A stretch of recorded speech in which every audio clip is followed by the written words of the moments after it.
তো আজ আমাদের ছাদে বিকালেতে মা বললো যে চল চালের রুটি বানাই। তো মাসি বলছিল খাবো, দিয়ে মা ছাদে উঠে করে উনুন জ্বালালো, মাটির উনুনতে।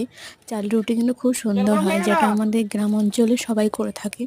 তো গ্যাসে যাতে রান্না হোক না কেন, কিন্তু চালের রুটি তো উনুনে হওয়াটাই বেস্ট। বিকাল হয়ে গেছে, সন্ধ্যা নেমে গেছে, তাও আমাদের বাড়িতে চালের রুটি এখনই শুরু হয়ে গেছে। আর এই তোমার কি তারপরেতে দেখো চালটা মানে খুব জলটা গরম হয়ে যখন টকবক টকবক করে ফুটবে তখনই দিতে হবে। তো এই যে দিয়ে দিচ্ছে আস্তে আস্তে, আগে একটু মানে জলের মধ্যে গুঁড়ি দিয়ে করে ঘাটবে, তারপরে হয়তো গুঁড়িটা দেবে, চালের গুঁড়োটা দিয়ে করে আস্তে আস্তে করে এভাবে বানায়। আর তোমাদের দেখে বানায় তো কমেন্ট করে জানিও।